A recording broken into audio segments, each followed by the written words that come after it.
नमस्कार, मैं हूं आलोक शुक्ला और आप देख रहे हैं वर्ल्ड न्यूज सर्विस।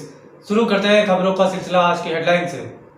चीन ने अमेरिका की चेतावनी को किया नजरअंदाज। दक्षिण चीन सागर में की लाइव फायर ड्रिल की शुरुआत। अफगानिस्तान में पाक के 6500 आतंकी सक्रिय, जैश के 13 आतंकी ढेर। अमेरिका ऑस्ट्रेलिया की चीन को वार्निंग, बीजिंग की संपत्ति नहीं दक्षिण चीन सागर, बंद करे दादागिरी। उत्तर कोरिया में कोरोना की दस्तक, किम बोले देश में घुस आया क्रूर वायरस, किया आपातकाल घोषित। भारत की बढ़ सकती है चिंता, चीन से तनाव के बीच पाकिस्तान ने लद्दाख के नजदीक तैनात किया JF-17 फाइटर। राजस्थान क्राइसिस पर बोली प्रियंका गांधी, चुनी हुई सरकारों को गिराने की कोशिश कर रही है बीजेपी। सीएम येदियुरप्पा को न्यायालय ने भेजा समन, 2019 के उपचुनाव में आचार संहिता के उल्लंघन का आरोप। असम में बाढ़ को लेकर केंद्रीय मंत्री ने राज्य के मुख्यमंत्री से की बातचीत, मदद का दिया आश्वासन। स्वास्थ्य मंत्रालय ने कहा कोविड-19 से एक दिन में सर्वाधिक 36,145 मरीज हुए ठीक। दिग्विजय की सिंधिया को खुली चुनौती, कहा आरोप सिद्ध करे वरना जनता से मांगे माफी। राजस्थान में बना मुख्यमंत्री बनाम राज्यपाल, गहलोत मंत्रिमंडल ने राज्यपाल को भेजा नया प्रस्ताव। सीएम शिवराज के स्वास्थ्य के लिए बीजेपी कार्यकर्ताओं ने करवाया महामृत्युंजय जाप एवं हवन। पीएम मोदी बोले करगिल में भारत की दोस्ती के जवाब में पाक ने पीठ में छुरा घोंपने की कोशिश की। महाराष्ट्र के सीएम उद्धव ठाकरे की खुली चेतावनी, कहा मेरी सरकार गिराकर दिखाओ।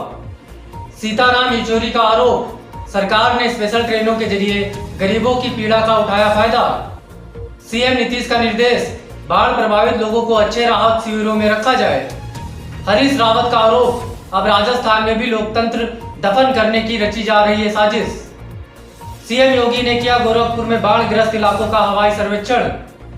जेपी नड्डा बोले सभी वर्गों का समावेश कर बूथ स्तर तक पार्टी को रद्द बनाने में जुटे कार्यकर्ता। Now the world is under one roof. Just one button away. World Retail Market, an e-commerce platform for all your needs at your doorstep with unmatched services across India. Get ready to join hands for a prosperous future. World Retail Market. अब समाचार विस्तार से। चीन के खिलाफ मोदी ने स्वयं कमान संभाली तीनों सेनाओं की। बनारस से सीनियर सिटीजन फोरम के चेयरमैन मिस्टर एस पांडे ने WNS संवाददाता से बातचीत में कहा कि अमेरिका ने चीन को दक्षिण चीन सागर के चारों तरफ से घेरकर युद्ध करने की तैयारी शुरू कर दी है और उधर चाइना भी अमेरिका को वहां से खदेड़ने में लगा है, जो तीसरे विश्व युद्ध की तरफ जा रहे हैं। ऐसे युद्ध के हालातों को देखकर प्रधानमंत्री नरेंद्र मोदी ने भारत की तीनों सेना, जल, थल तथा वायु सेना की कमान अब सीधे तौर पर अपने हाथों में ले लेंगे और सेना प्रमुख जनरल विपिन रावत तथा रक्षा मंत्री राजनाथ सिंह अब प्रधानमंत्री के साथ साथ उनके अंडर में रहेंगे। मोदी अब तीनों सेनाओं का चार्ज अब खुद संभालेंगे, क्योंकि यह युद्ध अब बहुत बड़ा होने जा रहा है और यह जल्द खत्म होने वाला भी नहीं है।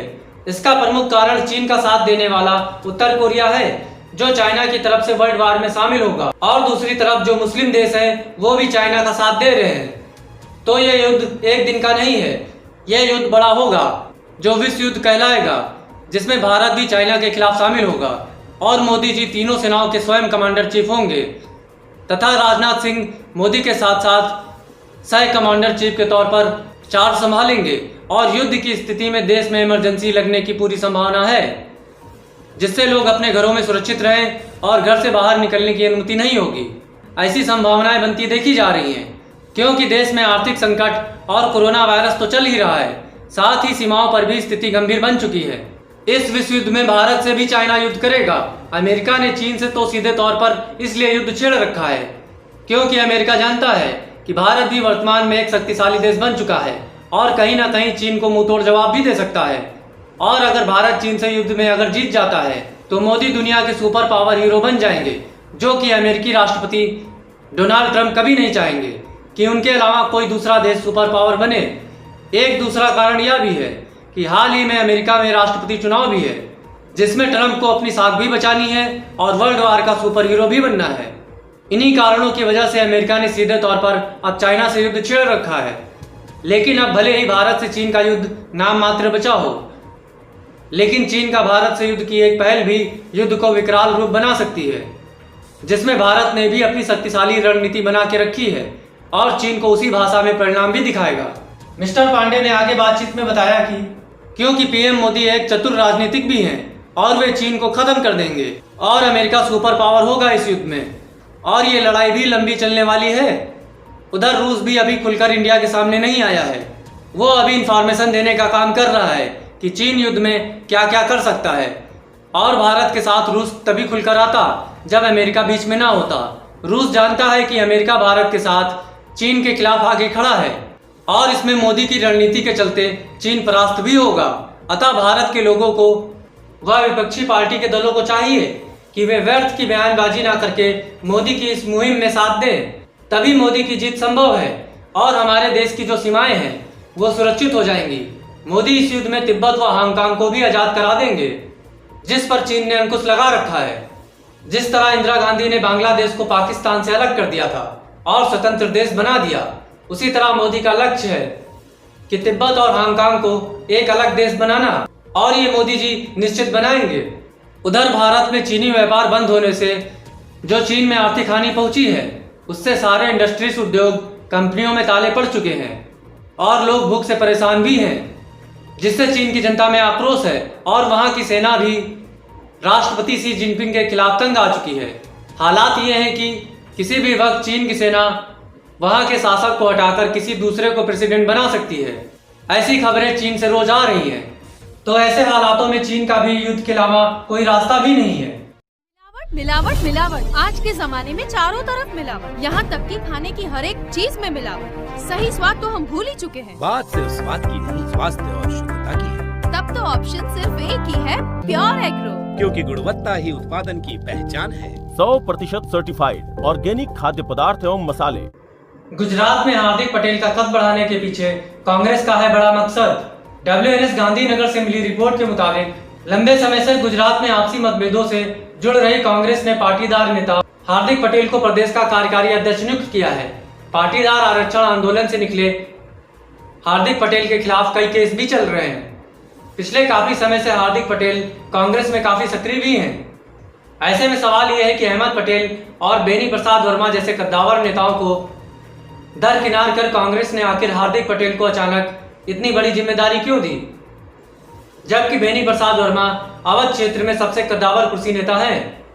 सीएम नीतीश का निर्देश, बाढ़ में प्रभावित लोगों को अच्छे राहत शिविरों में रखा जाए। WNS पटना से मिली रिपोर्ट के अनुसार बिहार के मुख्यमंत्री नीतीश कुमार ने बाढ़ प्रभावित को अच्छे राहत शिविरों में रखे जाने के साथ ही उन्हें 6-6 हजार रुपए की सहायता राशि दिए जाने का अधिकारियों को निर्देश दिया। सीएम नीतीश ने शनिवार को वीडियो कॉन्फ्रेंसिंग के माध्यम से बाढ़ एवं कोरोना संक्रमण की स्थिति की समीक्षा की। उन्होंने निर्देश दिया कि बाढ़ प्रभावित जिलों में जिन लोगों को सुरक्षित स्थानों पर पहुंचाया गया है उन्हें अच्छे राहत शिविरों में रखा जाए तथा उन्हें मुफ्त में मास्क उपलब्ध कराया जाए। साथ ही निर्धारित संचालन प्रक्रिया के अनुसार सारी व्यवस्थाएं सुनिश्चित की जाए। उन्होंने कहा कि पूर्वानुमान के अनुसार एहतियात के तौर पर सारी व्यवस्थाएं पूर्ण रखें। Now the world is under one roof. Just one button away. World Retail Market, an e-commerce platform for all your needs.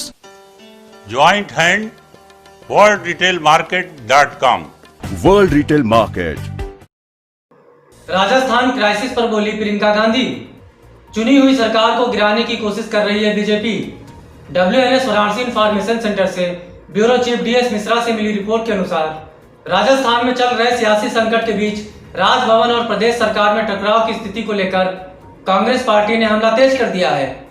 Congress party के जरिए लगातार भारतीय जनता पार्टी पर राजस्थान की गहलोत सरकार को अस्थिर करने का आरोप लगाया जा रहा है। इस बीच कांग्रेस महासचिव प्रियंका गांधी वाड्रा ने केंद्र की बीजेपी सरकार को निशाने पर लिया है। प्रियंका गांधी ने ट्वीट कर केंद्र सरकार पर हमला बोला है। प्रियंका गांधी ने कहा, संकट के समय नेतृत्व की पहचान होती है। कोरोना के राष्ट्रीय संकट में देश को जनहित में काम करने वाले नेतृत्व की जरूरत है, मगर केंद्र की भाजपा सरकार ने जनता द्वारा चुनी गई सरकारों को गिराने की कोशिश कर अपनी मंशा और अपना चरित्र साफ कर दिया है, जिसका आने वाले समय में जनता जवाब देगी। इसी के साथ आज की खबरों में बस यहीं तक। कल फिर मुलाकात होगी कुछ नई खबरों के साथ। तब तक के लिए नमस्कार।